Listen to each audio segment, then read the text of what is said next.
Hello, welcome to the Honest Wargamer. I'm your host, Rob. And today I'm hanging out and doing some hobby. So I'm just chilling. It's Podcast Bros, if you're listening. This is just me, just smoothly and silken. Oh, first time I've spoken today as well. Just heard my own voice for the first time. Hello, everyone. Welcome to the show, podcast guys. YouTube dudes, thanks for being awesome. But most importantly, not most importantly, because you're all important. Podcast guys important. You're all important. But hello to the Twitch chat. What's going on? I hope you're all well. Plymouth Troll says, Tristan, let's go. Hey, get hooked. Jog PLC, Marcus Rock, Scott B, MJ Pegasus in the hoose. Jimmy Conius, Winner Dave, and Shugo. What's going on? If TSN hosted a Path to Glory event, would it sell out? I don't know. Very, very, very possibly. Daedrin obviously talking about the Honest Wargamer hosting some events at the TSN Arena.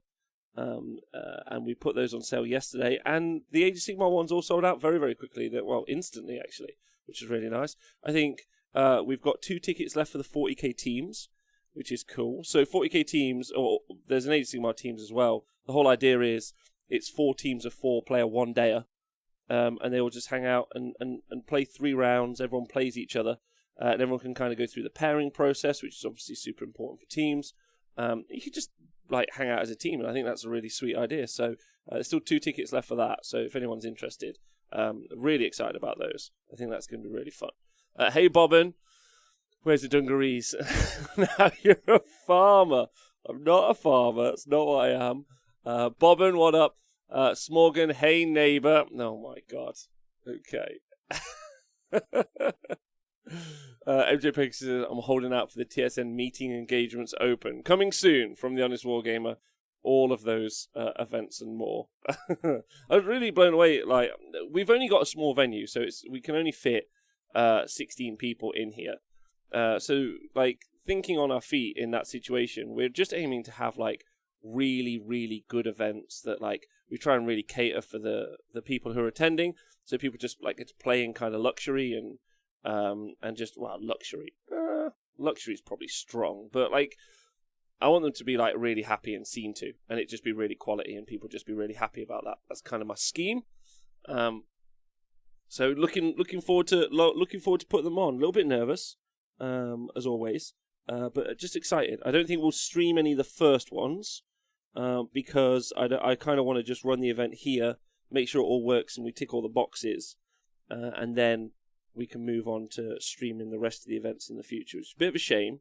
But they are all held after the Super Series, so you guys are going to get loads of stream tournaments anyway before then, so it's fine if we skip one.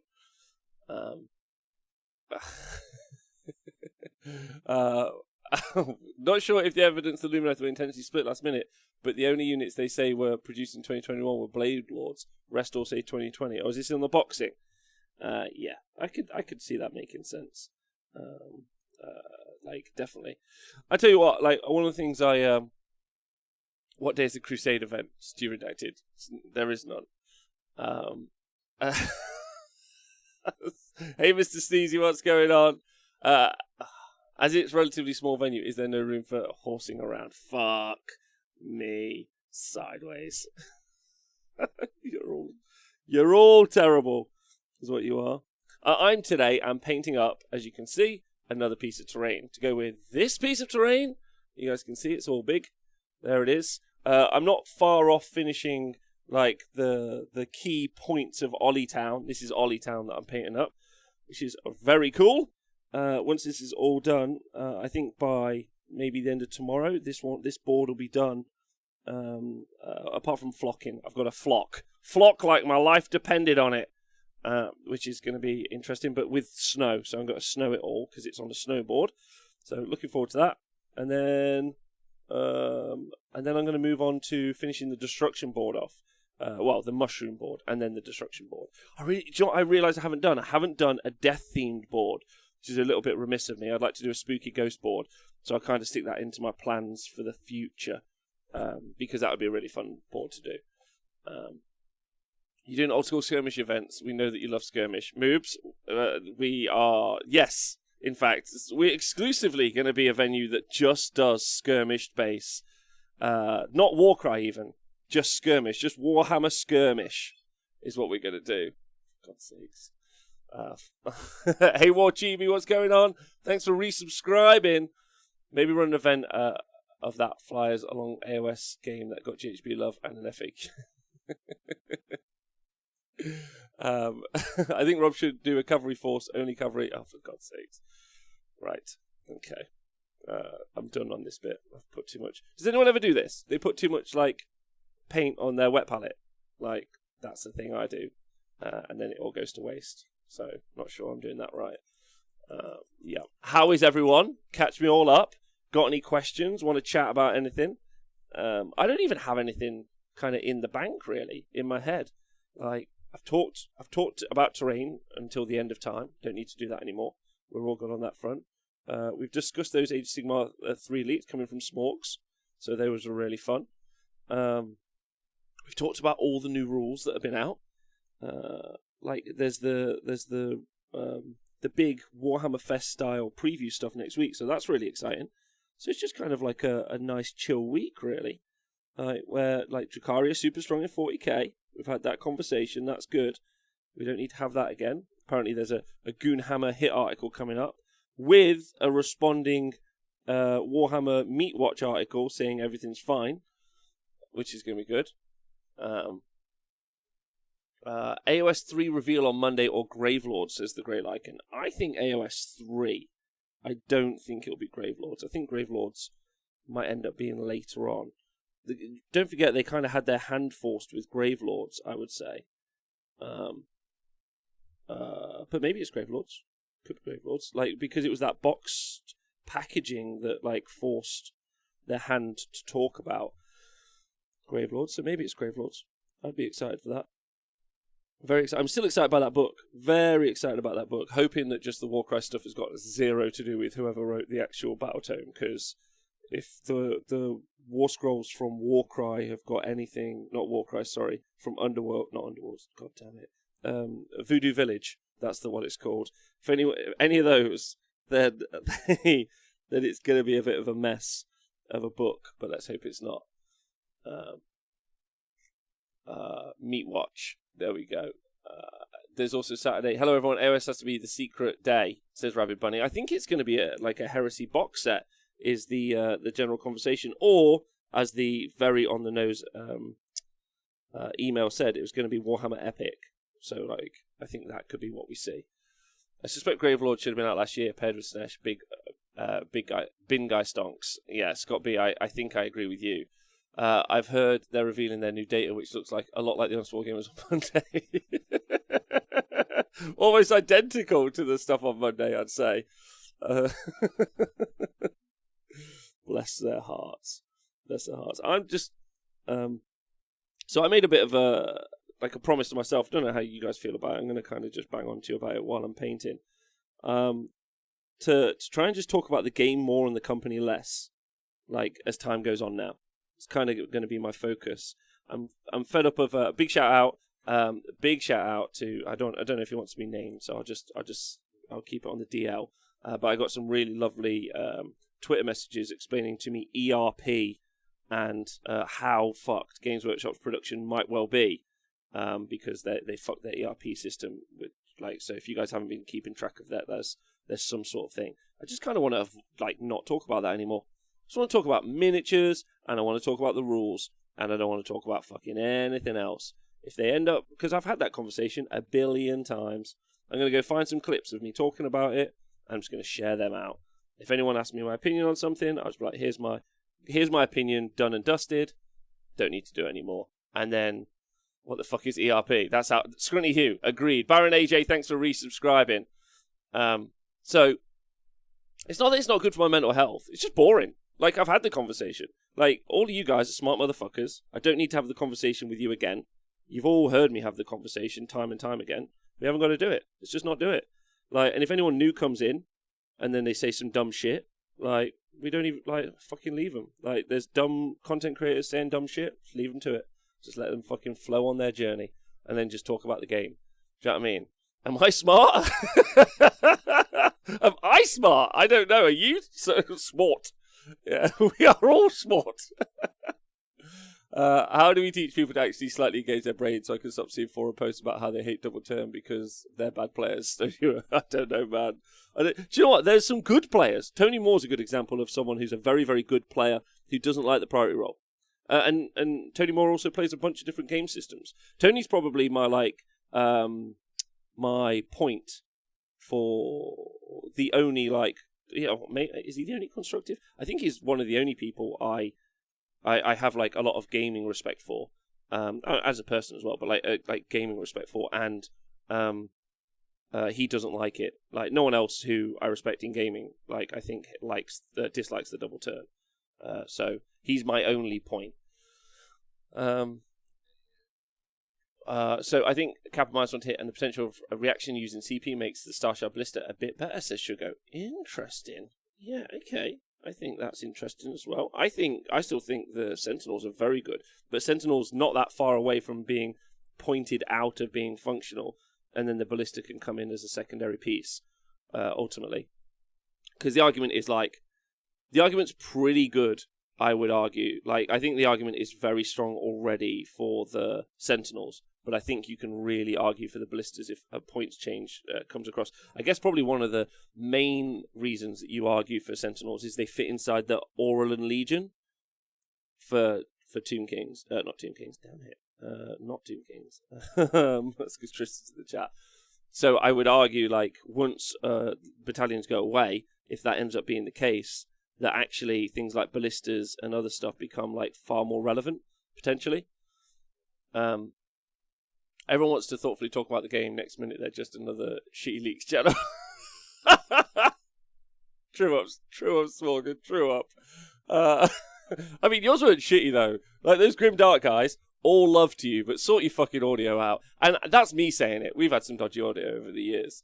Scott B, essentially they approached buying new logistics stock production system in much the same way as they developed the 40k app, rounded up some guys from a store in Bolton and paying them in Space Marines. It did not go well. Scott B nailed it. Thanks, Scott B. You guys can be my guys who talk about when anyone comes in with any, like, these are the manufacturing things. Just like, someone comes in and says, what do you think went on with Curse City? Or, why is the new Age of Sigmar app terrible? Stuff like that. You guys in the chat have got, you guys have got me. I don't need to do it anymore. Let's just talk minis. Let's talk rules. Let's talk minis. Let's talk games. Let's talk scenery. Let's have fun. That's my new credo for the channel. New credo. And if something's rubbish, I'm just going to say it's rubbish and then just fucking jog on. Like, because it's fucking heartbreaking reading rubbish stuff. How reliable do you think percentage in those rumours have been, says Draconda? How reliable? I would say that I trust that man implicitly. So he stuck his neck out, and like I said on Monday, he's either the greatest and funniest troll of all time, or he knows some shit. Like, and the problem is I'm not sure, because he's very smart. So, like, he's got us all on tenterhooks on that one. That guy who leaks stuff clearly has no respect for the community team who worked really hard on these reveals, says Bevatron Slayers. Okay. True, but did they work that hard? Like, you clock in at your job and clock out. Like, the community team aren't like some, like, underground impoverished artists. They're lads and ladies who've signed a contract to just be, like, send out these social media posts. The fact that it's about stuff that you like doesn't matter. They could be working for BP. They could be working for, like, I don't know, like, I'm trying to think of people terrible. Morgan Stanley, JP Morgan, like, you know, Deutsche Bank. Like, they could be those guys. It's just like, they're not saving lives. Not like we do. Not like we do on this Wargamer crew. We save lives by tweeting and painting terrain. That's how we save lives. Rob, have you tried tape combo with your masking tape combo with airbrush yet? No, I haven't yet, Born Again Man Child, but I'm going to. At the moment, I'm pretty certain I can just, because I'm just doing as you guys can see on here, the wood. On this is just really easy to block in. Like, I think it would take me just as much time to masking tape off all this area, and then block it in. It's really easy. And I just got, as you guys can see there, I airbrushed the base, and I just got, like, a bit on the stone and stuff. I'm not too bothered anyway, because I'm going to be putting snow flock all around the base there. So that should be pretty good. And then same with the roof. if you guys want to look at the roofs here, like I'm pretty happy with this, but it's going to get like a really big wash of streaking grime, winter streaking grime, and then I'm going to put loads of flock on top of it anyway. So I'm not too stressed about like it looking a bit rough, because it like I'm aiming for more like, I don't want to say grim dark, because obviously that's a wanky answer, but that's what I mean. I don't know if anyone's got another word that doesn't mean grim dark. I'm talking more like realistic is what I'm going for. I'd like them to look quite lived in and not quite as wild. By the way, if you guys are excited, or next couple of days, not sure when I'm going to get time for it, maybe Friday, I got to see how the rest of the stuff goes. A spicy terrain show. A spicy terrain show coming out of me, where I am going to dog on the whole community. We're going feral, ladies and gentlemen. We're going feral. It's going to be really fun. JP Stevens, afternoon, got a formal complaint. I was looking forward to potentially playing the AOS one-day tournament, seen advertised with tickets to follow, come and it's sold out. Like, what the fuck? JP Stevens, if it helps you out, I'm literally, after this show, going to be putting on tickets for another event. If anyone's, because you guys are listening live, I'll fucking tell you right now what the date is. 1 second. The date is, if you're interested, JP, for coming up to play, it's another weekender. So the Saturday will be singles and the Sunday will be a team. So if you want to get a team to come up and play, teams of 4, there's 4 team tickets available. So 4 teams of 4 to play. And the date for the next one, because we've got an interesting month next month, is... not next month, in July, is July the 10th and 11th. July the 10th and 11th is what it is, if that helps you out. So I'll put those up today if you want. And do you know what, JP, because you're in the chat and you're asking me, I'll just fucking send you a link, like, before anyone, because whatever. Yeah? Like, or I'll let you know what time. Like, maybe it'll be 2 o'clock. There we go. Afternoon. Hey, Chris. Oh, yes, seeing Chris later. Really looking forward to that. Let's look at something really quick here. Probably one of the most fun tournament packs I've seen in a long time. Where's the pack? Where's the pack, young Owen? Have you got a link to the pack, please? Please, thank you. Because I want to show you. Naturalistic. Okay, talking about the terrain. Dark as Manchester, good. Kitchen sink realism, fine. Realistically lived in. I suppose spicy terrain will come out if you pretty quick. Bow crime grime, that works. Every event sells out instantly. Rob has become the problem, or its cause is only 8 tables. Yeah, I mean we only have like a few tables, right? Like, which is why what we're trying to focus on is making it like really high end, and like that's kind of the goal for people to have a really great time. That's all I really want. Like, I just want people to have a great time playing Warhammer, because we're going to be at loads and loads of events. Some of them I can't announce right yet, but there's lots of so War in the Heartlands, Bobo, London GT, the Age of Sigmar and 40k side of that, Leicester GT, the 40k side of that. So there's some big 2-day events that we're supporting with live coverage. Obviously Super Series as well, and more Super Series to come, and maybe Super Series other events. But, like, you know, the whole idea of just doing little one-dayers is so that we can just have fun here. Like, people turn up, like, we can show off, like, what we think really good terrain should be like, maybe, like, what gaming experiences should be like for people, you know, and as a counterpoint for those 2-dayers where, you know, there's a lot of, like, lead time on those 2-dayers for people. Tristan, I should do that. I'll get on it. I'd love to, Ron, but that's a hell of a commute. I still haven't paid my Demogryph nights. Got a real polygeek. You can do it one day. Have you got any plans to run events during the week at all? Scrunny Hugh, question Twitch chat. I'd like you all to answer this question. If I was to run an event on a Friday, or like a Wednesday, like a one-day on a Wednesday, does that work for people? Does I would be interested what people's kind of thoughts are on that, because obviously we've got the venue all week. That's kind of the key. Right? Yes, perfect. Duo. Owen, if you're online, why don't you just come in and talk to me about the event? You can, dude. Like, only if you're free. If you're not free, then I'll just do this, and I'll let people know. But whatever. Friday would be great. Late night event or normal time. Boarding and Manchester, just normal time. I think. Yeah, I love midweek day drinking. Yes, Chris. We're in Nottingham. So the venue is in Nottingham, by the way. for anyone who's interested. Let me see what you guys say. To that, sure, I'll be there, says Mr. Sneezy.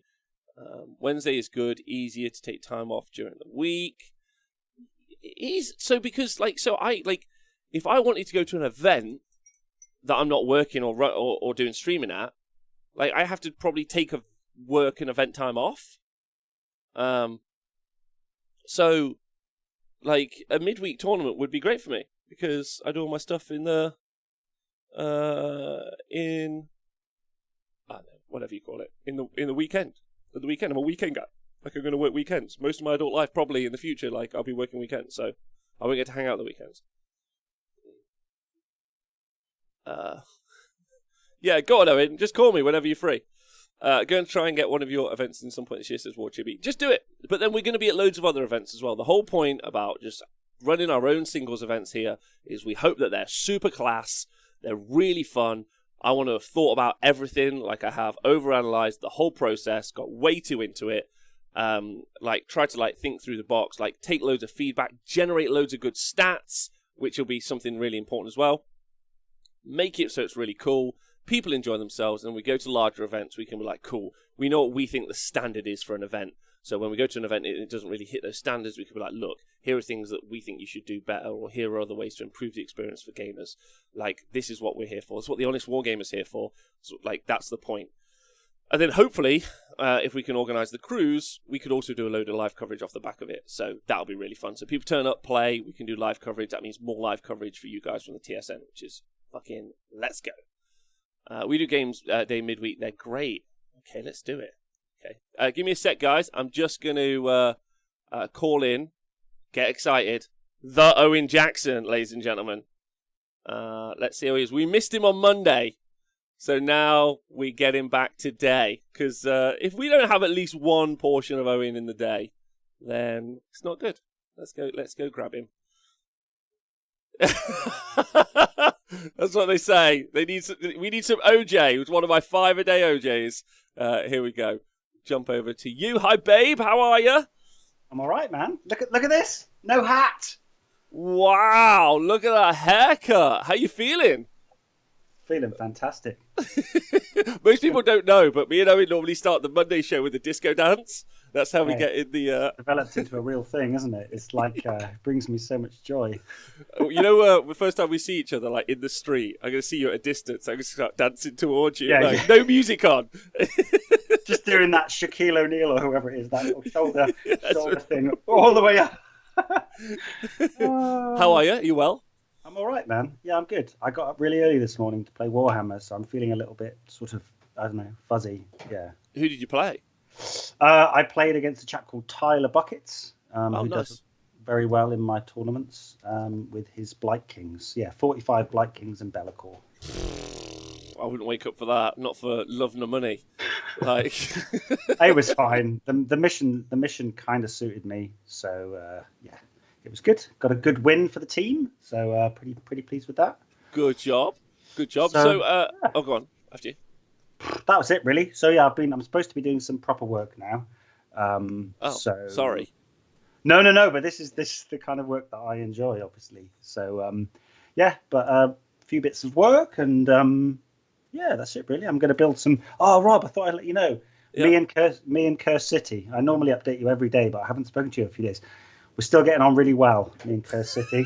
We're having a great time. I think. Yeah, we're going to go out for some lunch in a bit. You're going to take Kirsty out for lunch? Yeah. It's like that. I don't know if you know, but this is actually limited edition, and it's mine. Yeah, I got one. Can I say something about Kirsty? You know, since the first week, I haven't seen anyone forlornly declare that they don't have a Kirsty. Like, I don't know. Like, I saw some people donate Kirsty. They're like, I've donated my Kirsty to the local whatever. I was like, to who? To who? There's no Oliver Twist character with a bowl out being like, please, sir, more tabletop RPG games. Like, fucking food banks are overflowing. I don't want a Curse City. I'll do nothing with that. Anyway. No. I did buy 2, actually, Rob. I was one of those arseholes. Fucking I didn't want to have none, So I said, but I offered it back to the person that I bought it from, and they then sold it to somebody in their community that really wanted it. So Oh, cursed nice. cities for all. But yeah, Actually, so I yeah, ordered all of mine from Spain, thinking I was super smart, getting them cheaper and at a discount through Europe. Through I think a European mule is what they're called. I'm not really sure. It's where I get all of my PCP as well. None of that's true, obviously, but like, let's just tell that story because it's fun. But like, they were smuggled in a prison pocket across the border, but they were all in Spanish. Useless to me. Useless. Can you please let me know how they say cursed city in Spain, Rob? A Christ. That was Scotland. Maybe have another go. I've got no idea. Right, so Keth City. Are you going to Keth City? It reminds me of when Chris Eubank he presented Top of the Pops once, Rob. I don't know if you saw this. I did. And do you remember what happened? Because at number 6 was thugs with Cecilia. Number 6 was thugs with Cecilia, and it makes me laugh. Whew. Chris Eubank was the guy. If anyone doesn't know who Chris Eubank is, this is something we should talk about. Chris Eubank was a boxer who dressed incredibly smart, but he was a big, like, scary boxer, and at the same time, like, dressed super smart and had a very softly spoken and had a lisp. It was super weird. He's a character. And he's got I think he drives around. He lives in Brighton, and he drives around in like a giant lorry, like a full-on kind of like American, like I'm driving across America shipping a load of fridges kind of lorry. Fuck. And yeah, there we go. Drove a truck around Brighton. Baron AJ nailed it. Yeah, I think he used to get in trouble all the time, like just nipping down the shop, and then he would just get in his huge truck and be down on Brighton Pavilion with his. Man, I thought I was going to come on. I was actually going to Sorry. I thought I was going to improve the show, but I think I'm actually. It's not true. Bombing. That's not true. You made it so much better. There's someone driving home right now, listening, thinking, "This is what I signed up for." You haven't even mentioned a rule yet. I'm in. Let's go. Right, okay. So, listen, one of the things you have done, obviously I put all my event stuff out yesterday. Really happy with that. Hey? Yeah, they went like hotcakes, didn't they? They did go like hotcakes. They were hot tamales. However, obviously the TT lockdowns aren't officially over. They're not for a couple of months, those events. I think 2 months actually. So there's still time for TTS tournaments to take the world by storm. And obviously, I think there'll still be something that will carry on, kind of post-lockdown. Although I do think people will get back to gaming in person, maybe as like an alternate, maybe, or maybe this is your chance for midweek. Did you hear the suggestion of midweek tournaments earlier? Yeah, man. I mean, for lazy arseholes like me who work from home, yeah, that'd be great. I mean, I do like the idea of doing a 3-dayer and people turning up like on a Friday or staying on till the Monday. But it's not always, yeah. I think if you're in a position where you could take advantage of that cool, like little, that. I would say the problem is like when you do something like a 3-dayer, you conventionally have to kind of think, right, it has to be huge. It has to be a big, huge event, a marquee event, so that people so I can get. But then you're like, that's weird, right? Because that's harder to do. Because if you were finding, I think you could find 50 people who were available for 3 days. Much easier than 450 people or 200 people available for 3 days. Do you know what I mean? It's the big 1 3-dayer a year, and I'm like, I get that, but actually it's just because that's the one day or the one weekend when there are 400 people available for 3 days. But actually, there's probably a load of people available for 3 days all through the year. They just don't get given the opportunity to do so. Is kind of where my thinking's at. I compare it to drinking. Let me just to finish this point off. As a nightclub guy and being around clubs and bars my whole life, there were some people you'd only see at the weekends, the classic weekend warriors we'd call them. Yeah, Good old Monday to Friday out on the beers. No problem with that. Super fine. Yeah, enjoy your lives. Then you got the bank holiday warriors, easily the worst of the worst, like the worst people in the world. Yeah, always. But the legends, the fucking legends who you'd let in at like 1:30, 2 o'clock every time as a doorman would be like the people who you'd see drinking Tuesday, Thursday, Friday and Saturday. Now, yeah, maybe that's a bit much and they maybe should have had a conversation with how much they're drinking, but they were great. They were like mint. Like, And I reckon that there's events available for them. That's what I'm saying. I mean, probably their livers weren't as big a fans of them as you were, but other than that, yeah, I used to. I think, God, I thought you had a pint then, Rob, for a second. I thought that beige kind of was a nice amber IPA. I was like, Jesus, Rob, this fucking girl's changed you, man. It's on a beer at 12:30. Well, you have to shovel shit. Go on. I think your overarching point is if you build it, they will come, right? So nobody's ever done it, so we don't know whether it would work. I have to say that I want to put on like a Warhammer festival kind of thing next year if people are down for it, because I think that's good. 3 days, some like serious tournaments, some good tournament, like some more fun stuff. Maybe a band on a Saturday night. You and me are in. We'll stay in a stately home or something, and people can camp or stay in like a cool old building. Only if. Have you seen The American Office? Like I know of it, but there's a really great scene where basically I think we should get a master of ceremonies, which is more of like an English thing, but maybe they have it in other places in the world. Like a very posh dude, you have a master of ceremonies who basically introduces people as they come in, etc. Okay, we should have that, but we should have it be Jonathan Etlin from Sweden. So it's like, yes, yeah, like really. Well, because I think go on after you get security as well at the same time, then, so you wouldn't have to pay anybody else because he could do it all, couldn't he? But yeah, I love that. Imagine being announced as you walk in. Yeah, Hear ye! I think that would be great. Also, like, I think one of the things about difference between a Warhammer festival, which is different to Warhammer Fest, which is terrible, but a Warhammer festival versus, let's say, a Renaissance fair, because Renaissance fairs are weird and creepy. Like, they're creepy weird, yeah? Whereas I think having Jonathan and also Warhammer Festival run by you, hopefully I'd help, would be weird, but like the other weird, like mushrooms weird. Yeah, like, oh man, have you been down to that part of the woods? Because if you go through there's like a load of weird guys just talking about Gloomspite Gits, and it's like 4 o'clock in the morning. Or smacked out mushrooms. There's a drum circle with 8 Gits players just all doing it. There's some kind of like weird chanting and kind of invoking the bad moon. Yeah. But yeah, I think that there's room for that. In this is a rambly conversation, isn't it? It's really good though, and I'm here for it all day. I fucking love you, Twitch chat. You're all great. Listen, you've decided to put on a type of event, which I love. You've got some real theme in this, which I think is a big vibes from me. Talk to me about it. What's going on? Well, I had a kind of silly sort of idea about how the world's like in a mad meta, and I was like, mad meta, like a post-apocalyptic world like Mad Max. Why don't I do like a Mad Max 3 themed Warhammer tournament? I mean, I'm sure no one's thought of that before, have they? Or ever will again. Yeah, so we're doing Mad Meta enters Thundertome. So I've kind of got this silly idea about it being like a gladiatorial arena, much like the one that Tina Turner runs in Mad Max 3, Beyond Thunderdome. In Bartertown.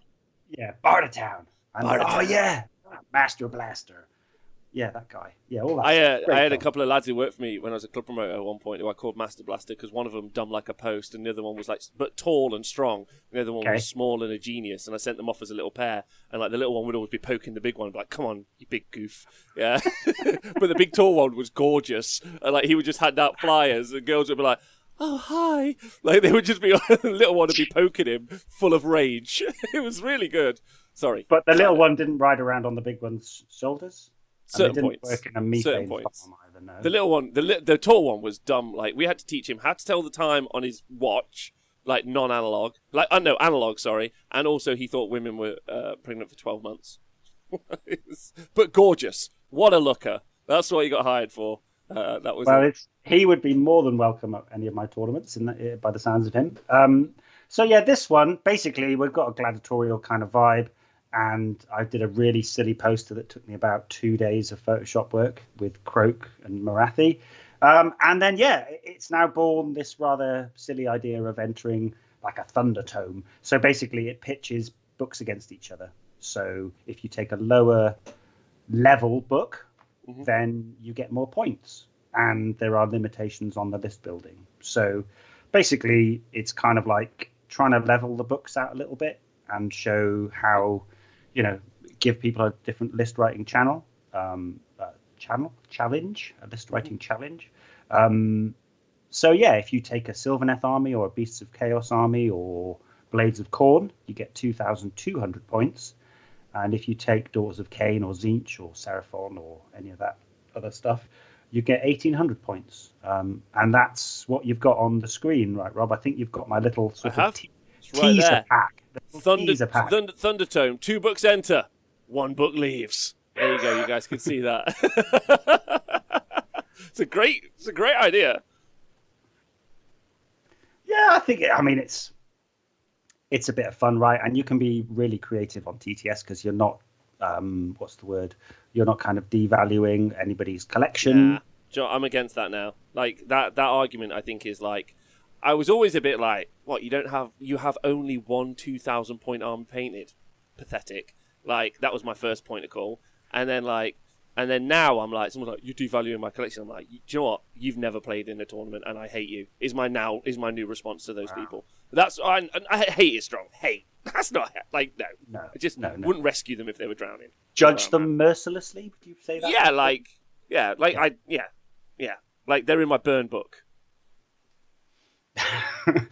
So yeah, so there's a bit of a silly wordplay there, and then if you scroll to the next slide, please, Captain. Yes, sir. There you go. Then I think that might give us there's some basic information, and then what people want to see is the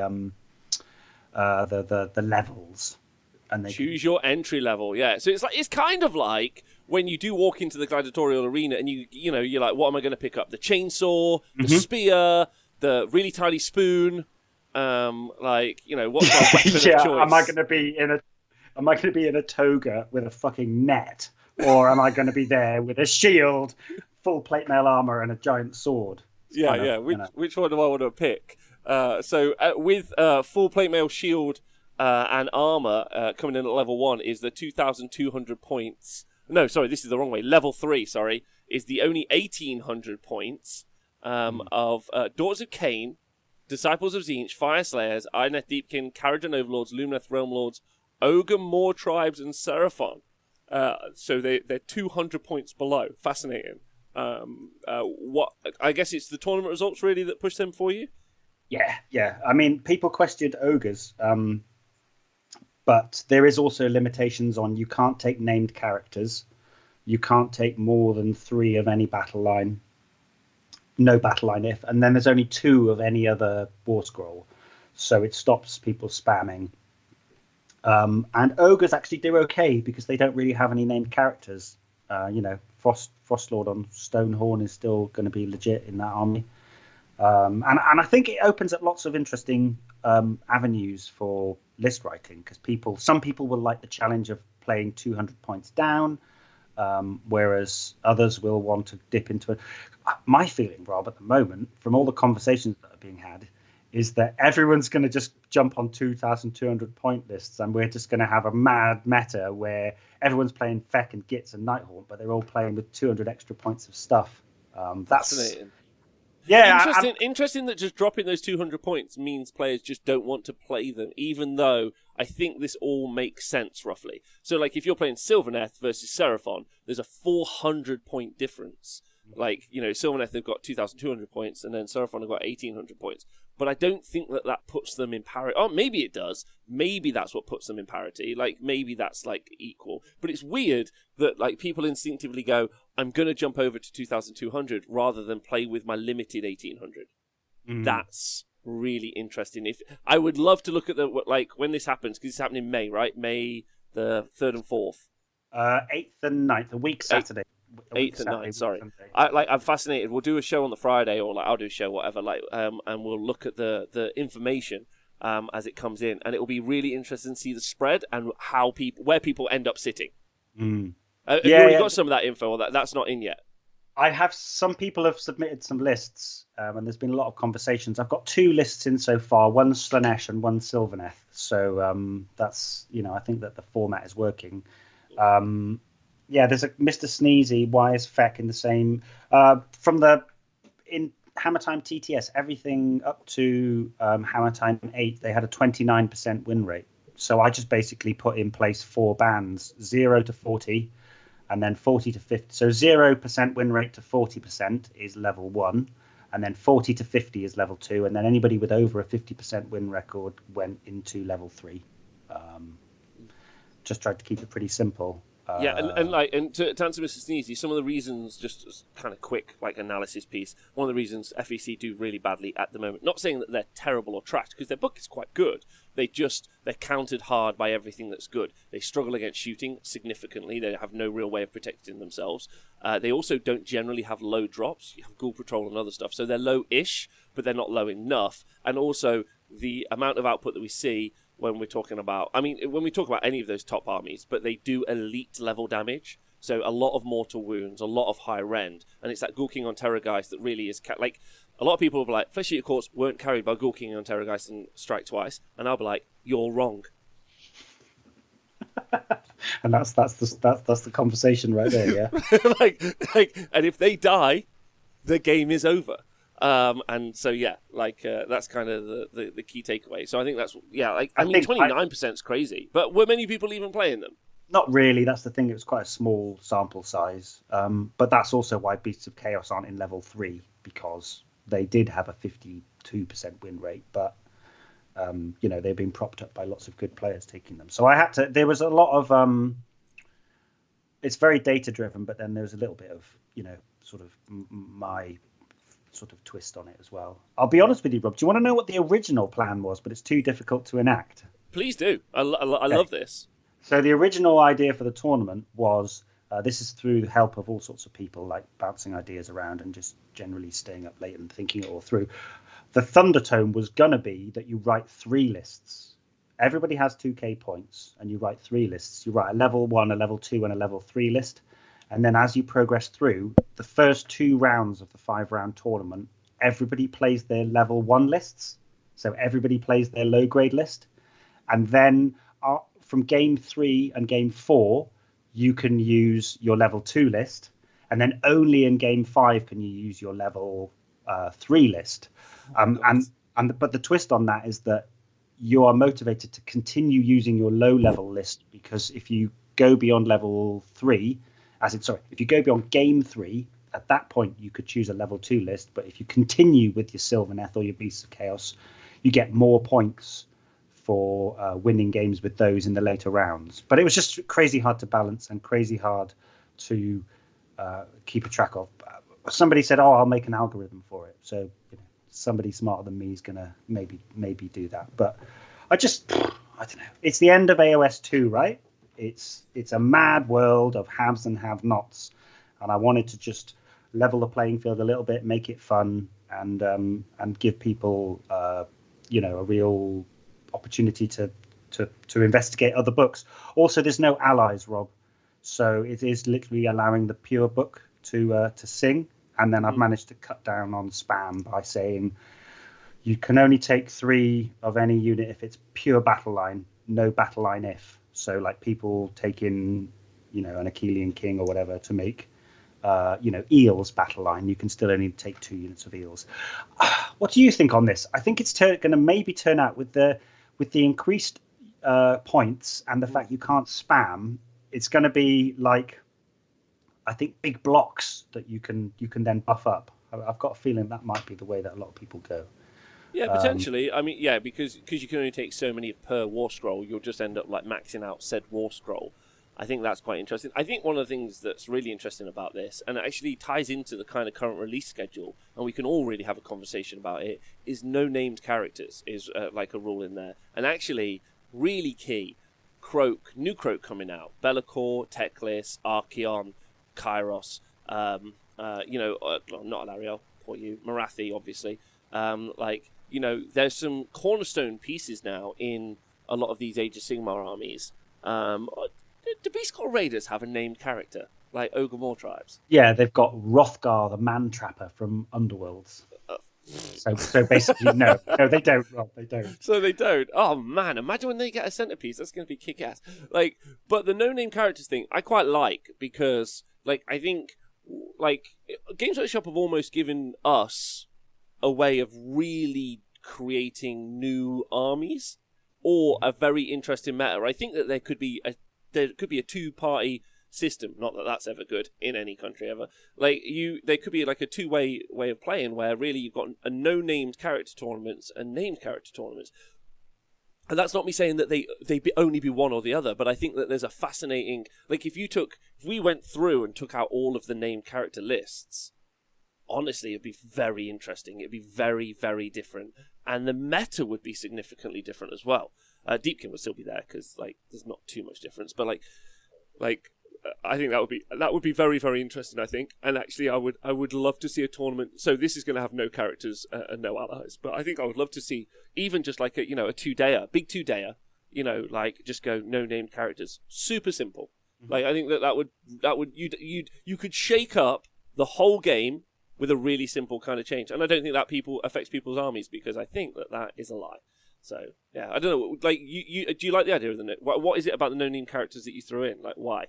I just think that the god tier elements, they take up quite a large amount of points, and also it stopped manipulation. Like, if I give Khorne and Slanesh 2,200 points, then people would probably just put Archaon in there and have a bigger supporting cast. And also just things like, I want to see Daughters of Cain lists without Marathi. We saw Dayton from Party at the All Points. He's not just a Warhammer. He's not just an honest Wargamer co-host, I've been asked to say. So yeah. Dayton for Part of the All Points running his Daughters of Cain list at my last event with no Marathi, and that was really interesting to see. Also, I think they often take up a lot of points, right? Marathi, Nagash, Catacross, Croak. Well, he should take up more points, but do you know what I mean? I think and also it takes some of the real feel-bads out, like Kairos, the CP, the command ability from Marathi Cain shooting in the hero phase or fighting in the hero phase. It's huge.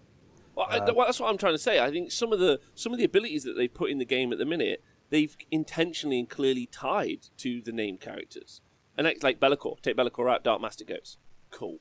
What I'm trying to say is that actually I feel like Games Workshop, by intent or by accident, have given us a tool set to really change the shape of the game in a very simple way that's quite cool. And also just like requiring a tournament pack, just say, hey, everyone name your characters. Like, or your general at least. Just come up with a theme for your general, and then like you're touching on a cornerstone of the hobby again, which is being a bit creative, being a bit narrative.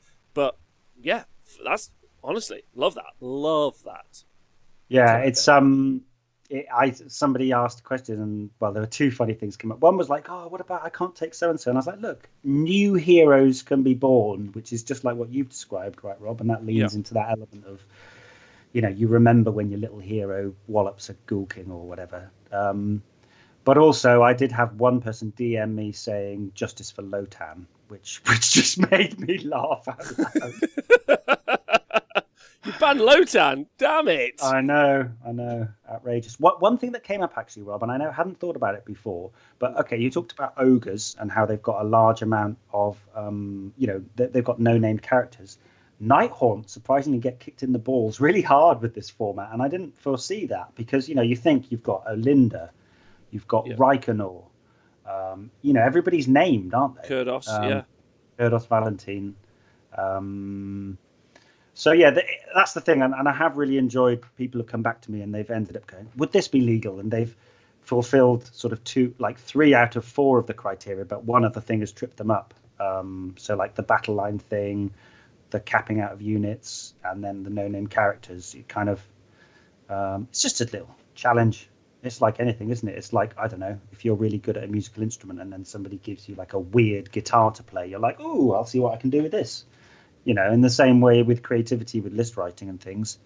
And fuck it, right? It doesn't cost any money. It doesn't cost anybody anything but their time. If you don't like it, you don't have to play. And if you do, then come on board and have a good time. Sign up, yeah. Talking of which, I love that. Link in the chat now. Bosh, sign-up's open. There we go. There you go. No, I love that idea. And again, I think that's one of those things that, like, I think I have a date in July where I wrote in weird tournament. Is what I wrote in. I was like, do a weird tournament. And now I kind of want to just do an Age of Sigmar tournament with no name characters. Super simple, really easy, and just see how that plays out and see like what people's feelings are. And I think that's really nice. I think maybe where people get their like knickers in a twist is when it's like the big event they already plan on attending. So like a Bobo, yeah, or an LGT, where they're like, I'm already planning on going to that. It doesn't matter what the format is. And then someone throws a spanner in the works in the format.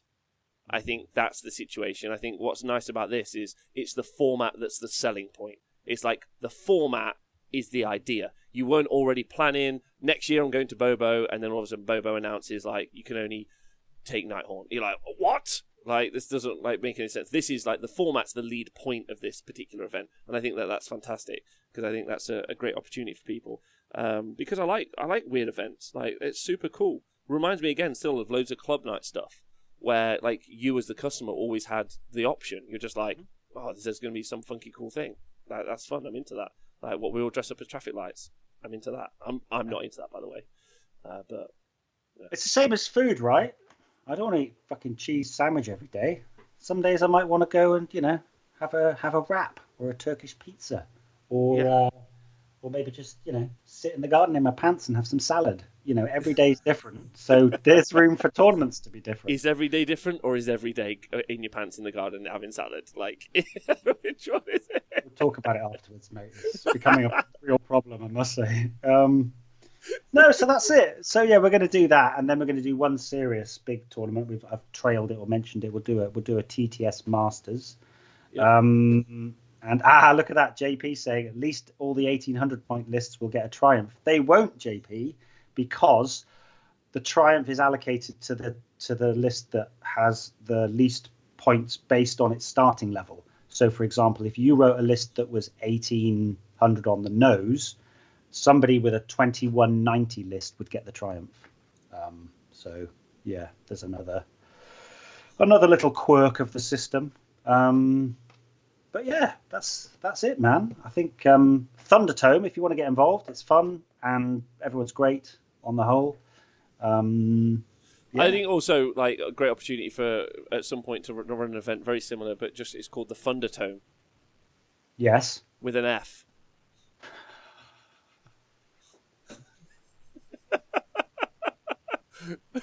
Well, no, at that stage you could call it the Thunderdome, couldn't you? You could revert back, make it the Thunderdome. Yeah. Oh. In my research, there is actually a real Thunderdome that's been created, but I think it's out in the desert with all of the Burning Man festival peeps. Oh my god, we should 100% go there one year and play Warhammer. Oh man, we could take it. That could be our thing. Like we build like giant Warhammer stuff, and then we just play a game of Warhammer in the desert at Burning Man. What, like high on? Go on. High on life, yeah, Rob. Yeah. On life. Yeah, and like you play giant sort of chess. Have those giant chess boards. You'd have to have that would be it though. If you had like overscaled, kind of like 100 times larger Warhammer. Imagine that, just playing, one-on-one scale Warhammer in the desert. I'm in. Yeah, let's go. Oh. With cosplay. Have you seen one of my goals in my life? This is something that, like lockdown. Big shout out to Plymouth Trollslayer Adam for like re-energizing this love for me. Have you seen the kind of, I don't know which country it is, like the ones where they squat a lot, Poland or like like the Ukraine or something, or Russia, but the ones where like there's a lot of squatting and like Instagram modeling. But they have they do cosplay Warhammer. Have you seen and they get and they have hundreds and hundreds of people who go, like loads of. Have you seen this? It's like LARPing, right? LARPing, yes. Kind of. I'm aware of it, and I know that it's quite big in Eastern Europe. I've watched quite a lot of Eastern European-made fan fiction Star Wars and Lord of the Rings movies on YouTube. They're always a delight. I have not watched that. I spent a lot of my time watching African movies, which are, the CG is like 11 out of 10, if I could suggest any for people. But yeah, and it would be super fun to go to one of those one day. It would just be insane. I would go. I would just one time not understand what the hell was going on, just in a block of goblins, just being like, I'm living my best life. Here we go. Here we go. Well, my uncle is he's like a master craftsman. He can make weaponry, like real sort of like perfect replica weaponry. He went to the Royal College of Art, and he can make like Japanese longbows, and he can make all sorts of stuff. So when I used to go to stay with my uncle, then we would do like, they were all members of the Sealed Knot, so doing those recreations. Right. So I know how to fire a bow. My brother knows better because he used to fire it straight at my head all the time, and because it had like this big rubber tip on the end, and he thought, oh, it's fine, it's not going to hurt him. So yeah, I reckon I'd be down. I reckon I'd be a crack shot. I'd probably be like how I play Skyrim though, Rob. I'd probably be sneaky behind a wood, behind like a load of grass, like, you know, the beast is in your shite, and then like just I'd be sniping people. I wouldn't be up front like you with your bloody halberd, getting bonked on the head by somebody called Evelina with a giant foam sword. I'm going to be in the background there. Beat me, Evelina. I like what Tom B says. He said it would be all fun and games until your captain has to motivate you to blow the magazine. Yeah, I agree. Again, in quotation marks. Just saying the Slavic military LARPers and notoriously for actually beating the crap out of each other might be rough, says Yes Meatballs. I'm in, is the point. Like, Owen can just like sideline it, but I think that would be a fun thing as well. More of that stuff in the future is what I'm aiming for. It would be really good. The issue for you, I reckon, Rob, is that the foam sword and the foam sort of halberd and the shield would be tossed to the ground, and you just fucking go back into your martial arts days and just start leathering people. It's like, eject this Westerner he's not fighting in the traditional manner. I wouldn't. I'd go pull your role models. Yeah, like a pure Paul Rudd, and I'd just have a great time. Like, and we should all do that. We should organise one in. Do you know what? Why are we all travelling to who knows where? Why are we not organising a Warhammer festival here that does that? But I don't want it, and this is the important. The thing about those guys over there is they make it look muchos brilliant. Mm-hmm. I don't want that. I want it like student fancy dress when you're all dressing as like golfers today, and it's like the cheapest thing they can find. Yeah? So like the Stormcast guys are just people who've like found some boxes and they've sprayed it gold and it looks awful. Like I want it to be. I want when they charge at each other for the first epic battle, half of the uniforms and weaponry blows away. So it's just a load of people in like pants and socks and boots in the middle. Oh man! Hey Rob, the irony is, Rob, that this shit's probably going on and we just don't know about it. Is it? Does anyone know if this is going on? Right this moment in time. No, there's no one organising this. There's no one who's organised this, but apart from us, we're 100% doing this. I want to see loads of tournament gamers as well. No narrative gamers, like just loads of guys who are just like, I'm taking this really seriously. I'm taking a halberd because it gives me +1 strength when I go pump or whatever. Yeah. Well, I know nothing of those things, but they sound fun. Yeah, let's do that. Well, listen, we've come to the end of the hour. I've done no painting, but I got to speak to you about all manner of things, and none of those were to do with Games Workshop, which was the best bit. Like, so really good. So thanks everyone for joining us. I think I'll try and do the terrain show tomorrow, is what I'll do. It depends how the rest of today goes. And if not, it'll just be me painting more terrain, but then if not, I'll push that through to Friday, which will be really interesting, where Rob takes on the internet. That's the show. Rob takes on the internet. Wow.